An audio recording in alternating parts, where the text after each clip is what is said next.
Olá pessoal, a paz do Senhor seja com todos. Atrasamos novamente, esses dias têm sido bastante ocupados aqui, o inverno chegou, África, Guiné-Bissau, e aí dobramos o esforço em relação a algumas congregações que são construídas de bloco de barro, chamado aqui de Doube. Por essa razão estamos bastante ocupados, mas eis aqui, vamos liberar mais uma palavra, seguindo a mesma linha que é missões e ainda fazendo algumas observações de alguns textos. O texto no momento é Atos 1:8, porque foi o texto que lemos no último vídeo. Tranquilos? No decorrer da semana vamos tentar liberar mais uma palavra e lá na frente vamos desenvolver essas observações. E a primeira observação que faço neste vídeo em Atos 1:8 é a expressão que já foi muito comentada por pessoas envolvidas com missões, inclusive o nosso querido e saudoso pastor Oswald Smith comentou nos seus livros, e a expressão de Jesus tanto em Jerusalém como na Judeia, Samaria e até os confins da terra. Expressão essa que não foi entendida pelos apóstolos, pelos cristãos, pela comunidade ali em Jerusalém no primeiro século. Por essa razão eu disse no último vídeo que quando a igreja não entender Atos 1:8, Deus vai promover Atos 8:1 para que o seu propósito seja cumprido. É claro que não podemos atropelar as coisas. Atos é o segundo volume dos escritos do Dr. Lucas. O primeiro é o evangelho que leva o seu nome. E no seu evangelho, Jesus diz que era necessário pregar o arrependimento no seu nome, isto é, Jesus, no nome de Jesus, começando em Jerusalém. Então era necessário que tudo começasse em Jerusalém, só que a ideia não era que ficasse em Jerusalém. Essa parte os judeus não entenderam de maneira correta. Então, tanto em Jerusalém significa que missões se faz tanto em Jerusalém como na Judeia, Samaria e até os confins da terra. Não é necessário esperar que toda Jerusalém seja alcançada para então partir para a Judeia, Samaria e até os confins da terra, porque missões se fez tanto em Jerusalém como na Judeia, Samaria e até os confins da terra. Deu para entender a expressão? A segunda observação que faço é que Jesus disse: ser-me-eis minhas testemunhas. Jesus não chamou ninguém para a riqueza, para nome, para a fama, para a glória, mas ele disse: ser-me-eis minhas testemunhas. Quando alguém disse para ele: vou te seguir por onde quer que fores, parece que rápido ele fez uma avaliação, e eu fico imaginando que talvez aquele homem tivesse interesse nos retornos, nos dividendos, e Jesus diz: as raposas têm os seus covis, os pássaros têm os seus ninhos, mas o filho do homem não tem aonde reclinar a sua cabeça. Eu acredito que aquele homem logo desistiu da sua chamada, que era uma coisa pessoal dele e não divina.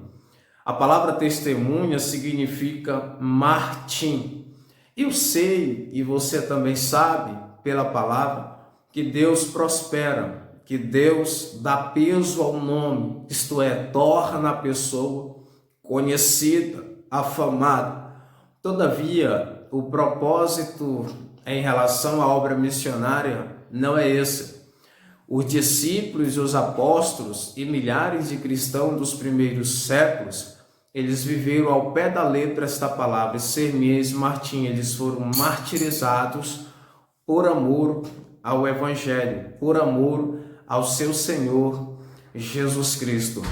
Então, quando Jesus disse: ser-me-eis testemunha, primeira coisa, isto indica alguém que vive com Jesus, que viveu, que conhece, que sabe. Isto é possível porque ele diz: eis que estarei convosco todos os dias até a consumação do século. O segundo é alguém que renunciou tudo e todos para viver o propósito. E viver o propósito não significa em regra geral, em todos os momentos, que serão bons, que serão glória, que serão prazerosos, que haverá abundância. Não, mas viver o propósito pode implicar em dificuldade, em perseguições, em tribulações, em momentos de angústia, mas nunca se esqueça que quando você foi chamado, você já foi chamado para isto, para ser testemunha do nosso Senhor Jesus Cristo. Até hoje, muitas pessoas são literalmente martirizadas por amor a Cristo, por amor ao Evangelho, e outras que passam tremendas dificuldades e perseguições, porque entenderam que foram chamadas para serem testemunhas. Terceira observação que faço é que o propósito engloba toda a terra. Não me perturbe com a ideia, como já muitas vezes ouvi, o Brasil tem tanta coisa para ser feita. Por que ir para a África? O Brasil tem tanta coisa para ser feita. Por que ir para a Ásia? Existem muitos ribeirinhos precisando de igreja, tribos indígenas, o Nordeste, o Sertão, as pessoas carentes nos lugares difíceis do Brasil. Por que ir para a Índia?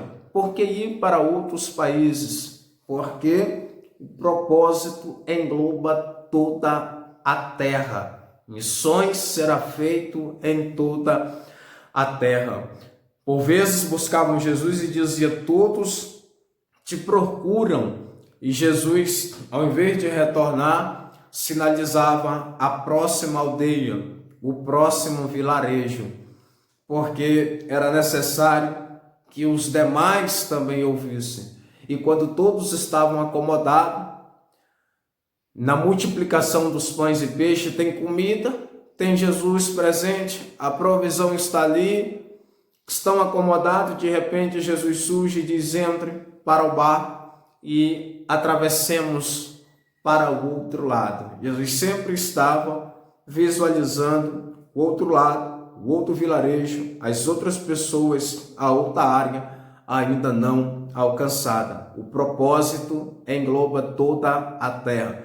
Deus seja louvado por aqueles que estão no Piauí, no Ceará, na Bahia, no Maranhão, na África, na Ásia, na Oceania, na Europa. O propósito engloba toda a terra.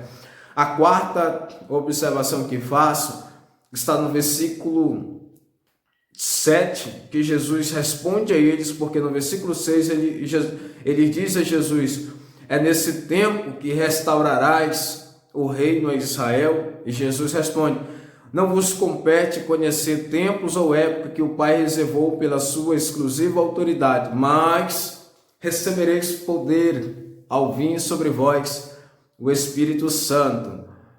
E essa observação eu digo o seguinte: não se prenda em datar o retorno de Jesus, mas pregue o Evangelho a tempo e fora de tempo.